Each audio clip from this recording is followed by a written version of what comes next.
Welcome to the Rader podcast. We're joined by Sam Castro today. Greetings. And as always, Mr. Jason McClurg. Back again for the first time ever. Right? That's right.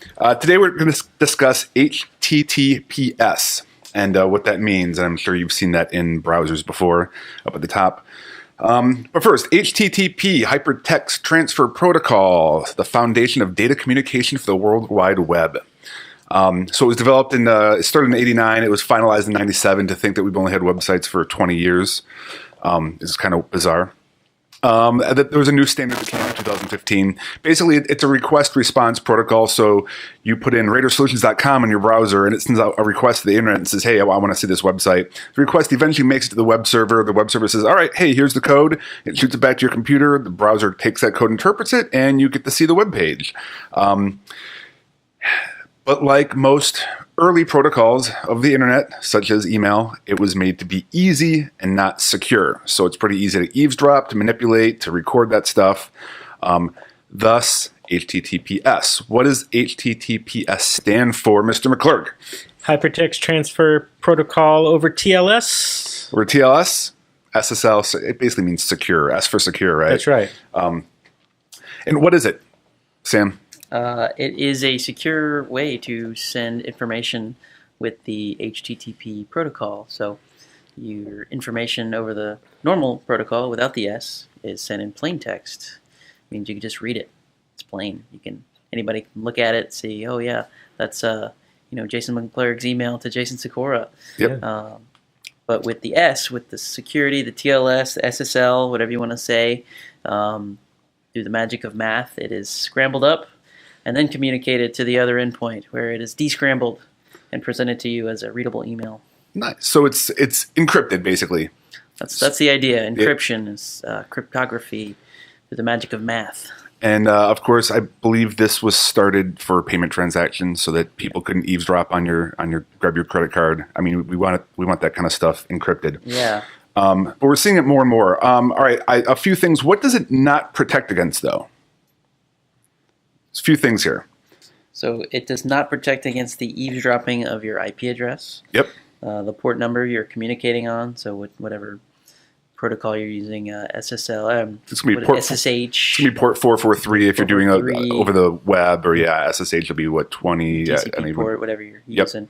Or the size, amount of data, that you transferred back and forth. So if you sent 300 kilobytes of data, that's pretty transparent. Yep. So one of the things that also protects against is people being able to interject things into the code. So I remember reading recently, there's an ISP out there that actually injects ads into web pages. So like you might go to RadarSolutions.com and there's an ad there that we didn't put there, somebody else put there. So by having an SSL certificate or using this HTTPS, it stops that from happening because it's encrypted. Most important websites to put this on. Banking websites. Thank you. Really anything that you have to log into, anything that's going to have sensitive information. Absolutely. Yeah. All right. About how many websites out there, percentage-wise, actually use HTTPS? Half. About half. It was about 40% at the beginning of this year, but it's getting better. We're right in the middle. Sam, what is an SSL certificate? So an SSL certificate, it's installed on your web server. It costs money. It's something that you need to put on your website to say, hey, my website is verified secure. I have sent this information to a certificate authority. They're telling you, they're trusted, that I'm trusted. So they trust me. So that means you can trust me. You can trust me. Yes. So It's a giant racket, man. It's a racket. It's a racket, man, but it's important. So you not only want to have secure communication, you also want to have trusted communication.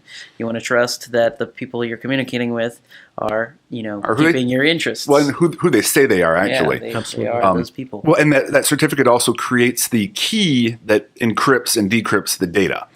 So it's important you have to have that on your web server in order to do HTTPS. I mean, you could still, I guess, do HTTPS, but you're going to get a big pop-up saying, hey, this is not secure. Like Google's going to take you to a different page saying, you're leaving the safety of your little world right here. Yeah. So what do you look for in a browser to know that a website is secure? So you don't want any warnings, right? Yep. Sometimes if you go to, even if you go to an HTTPS website, the browser will tell you, hey, this is not secure, or this is not trusted, or it's not verified, right. Or you get a warning screen, and you'll have to actually commit to going through before you can communicate with that site, and that's the browser's way of telling you, hey, maybe this isn't a secure website. So if you're going somewhere and you're expecting to go to your banking website, but your browser says, hey, what's up with this website, then maybe that's your indication to maybe call somebody and say, hey, does this site look secure to you? Yep. There's often some symbology on the website itself that indicates that you are secure. A lock, a green light, a symbol of some sort that indicates that the browser is indicating that this is a secure website. Yep. Now, it's not always very clear. Like IE, it'll say HTTPS, and it'll have a little lock on the other side. But like Safari, all you get is the lock. It's either lock or no lock. Chrome is the big one, and it says big green letters, secure. Right. I think Firefox has the same thing. They at least have the green lock. Those are all right-clickable, and there's information can be gleaned from that. Yep. Yeah, so you can view the certificate and see who the certificate authority is, and get all sorts of information about that actual cert. See when it was created, when it expires. That's true. Okay, so I wanted to do this HTTPS podcast for a very specific reason. Mr. McClurg, what is Google about to do to us? They're going to kill us all. With data. Yes. No, I mean, so they're just going to make it much harder for people who are not HTTPS to browse the internet. And so I think that it's important for our clients to be aware of the difference between secure browsing and non-secure browsing.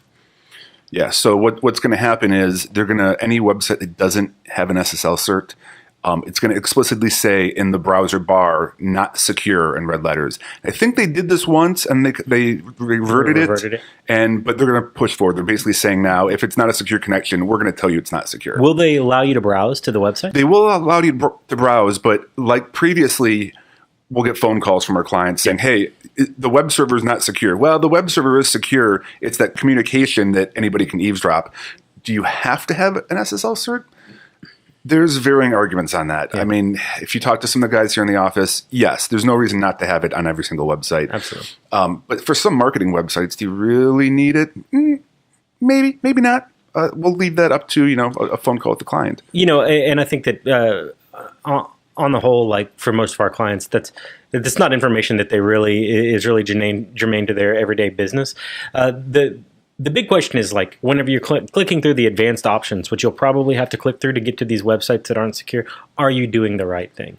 And the reality is like, as we go forward, the answer is a resounding no. Like, the more that we're visiting non-secure websites, the more we're encouraging behaviors that we should probably not be encouraging. Yep. And I'm not saying blacklist non-secure websites, but we have to change our patterns because security, as we day to day see it, security is paramount in our business. We see people getting taken advantage of, and it's because of practices where people don't pay attention to what they're doing.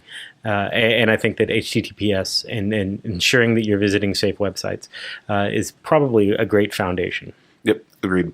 There was one more thing I wanted to add. I don't know if there's anything else you guys have, and that is an encrypted connection does not mean that the website is necessarily to be trusted, right? So I can create a website that looks like a Dropbox login and put an SSL cert on there, but it's Dropbox with a 0 instead of an O, Absolutely. right? .com. So yes, it is Dropbox with a 0.com, and it is verified to be that, but that doesn't mean that it is Dropbox. So still best practice, browsing, you have to be aware of these things.